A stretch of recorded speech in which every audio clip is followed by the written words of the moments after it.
Welcome everybody to episode number 48. Welcome to the Daily Crossing. Great to have you, Lorena. Great to have you, Alexa. How you doing? How you Today. doing? It's just a matter of time before we find ourselves right. Like I was looking at the news on the border, Yeah. but then I'm also reading to everything that is coming when it comes to the potential threat connected to Hamas, right? Yeah. And everything that's going on. Obviously, we know that the stuff that's going on with Israel. United States is the only country that is clearly standing with Israel to the extent that they have called for, forcing a ceasefire. United States has veto power, so has vetoed already twice that request at the United Nations.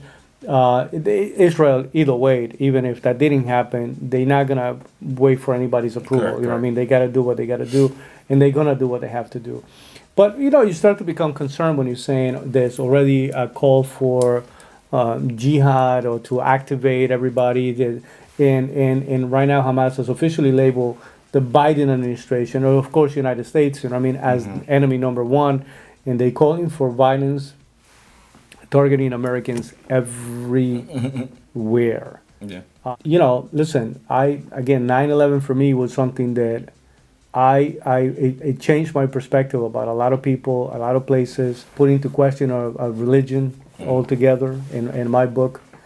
And so, the idea that we happen to be in this, where do we go from here? Because this is not a simple, the whole situation between Israel and Hamas Yeah. in that area is just not going to go away that easily.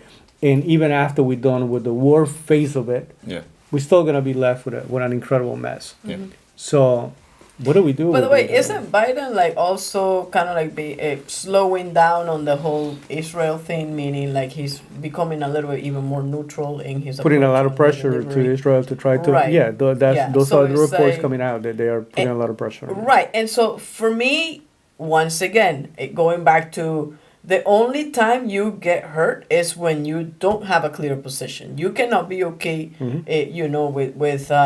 with both places at once. And so if you were relentlessly going after and backing up Israel, then all of a sudden you're you should stop this, stop that.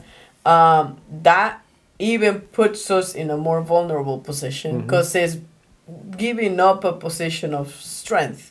We're very clear about where it's the same thing about the border. Well, it's open, but not open. But how far do we let it go So- though? Because like right now you're seeing protesting, people that will be blocking highways. That are protesting to the point that again, a lot of people, some people going into property damage, protesting to the point that there's some level of violence already involved, protesting where it's a lot of intimidation, protesting. I mean, how far do we let it go before we start saying we need to look at the groups that are participating in these things, Yeah. right? And if you happen to be, for example, certain groups, if you're here on a student visa, if you're here with some kind of specific work permit, Yeah. if you're specific and you're doing a lot of those things that are potentially disturbing the economy, disturbing the peace, compromising security for the average person. I mean, how far do we let it go before we said we have to take action? We have to start deporting some people. We have to start. You know what I mean? Where is that happy median between us being the defenders of Yeah. free speech and democracy and defending ourselves. Yeah. but that is the problem, Protecting, right? not even defending right now. It's just kind of like, whoa. There is a playbook out there about how to abuse the democracy that we defend and how to use it against us, right? Before we actually take a clear position. Yeah. And here's the thing that's messed up is that there's even a bigger problem, which is there's a lot of Americans who were born here, but they're still supporting a lot of the things that's going on with Hamas here. What do you think that is, though? I don't know. I'm not sure what. Sure, Like, okay. and like I said, I get it. And at the end of the day, people just hate authority, like under any circumstance. So then anybody who's in the position of the like ruling power, people have a problem with that. But I don't believe anarchy is better. Just because you don't agree with whoever is running things, that doesn't mean you should have a problem with anyone who's in that position. You get what I'm saying? Correct, So I think that's what it is. But here's my point. is that there's a lot of people who are supporting them. But now, let's say they actually did decide, oh no, anybody who's an American, they become public enemy number one.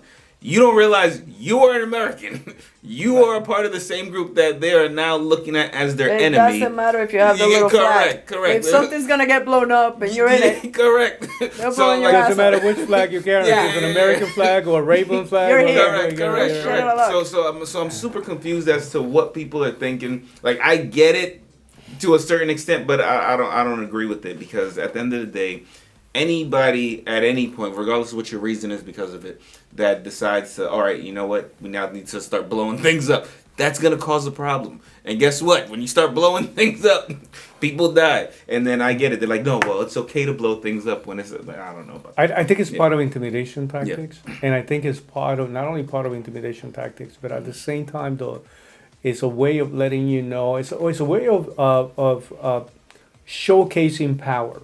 It's a way of letting you know. Look how many of us are here. And that also, listen, from a political perspective, you're talking about, okay, these people are going to be voting for somebody, right? If they happen to be in a position. And you're gonna have there's an individual, I don't want to name his name because I really don't want to give him a platform, that right now is officially saying, I'm officially running, I will be the first person running for the Senate who also happens to be, and who is openly promoting the side of not only supporting the Palestinian people, but the underlying statement was also being a supporter of Hamas. And I'm saying, okay, so how do you respond? I mean, as an individual, right? Something really goes wrong. Something really goes bad, right? They start now either getting violent, they attack somebody, again, property is damaged. Somebody, how do you respond as somebody who loves this country, the Constitution, who swore to defend the flag, right? And how far do you take it? Also, as a Christian, at some point you're like, you know what? I think this is enough bullshit already, right? It's like we're supposed to be a lot more tolerant, and maybe we have been in so many cases a little too much for too long. How do you respond to this point before you label a racist, some kind of phobia against whichever group? You know what I mean? I don't even know how would you group it. Is it you're Islamophobic? Is it you're what is it? Middle Eastern phobic? You're middle. Like, how do you go into, because listen, we have a lot of friends that happen to be Muslims. We had people that we do business with, right? That happen to be part of this community. People that we right now we have an event going on in there. There's a group. There's a Muslim community that will be joining us for that event. Yeah. And it's not an easy conversation. It's an uncomfortable conversation to be able to say, because the person is not looking at what Hamas has done. They're only looking at what they believe is the issue and the suffering and the plight of the Palestinian people, who, by the way, I also want to acknowledge that I don't want to see the suffering going on any group. I don't wish bad on anybody. This is not one of us. I hope the Palestinian, that will never be my position. Yeah. As far as Hamas goes, like, what did they think was going to happen once they started killing people? What did they expected to get as a response? So, cause and effect, right? This action created this reaction.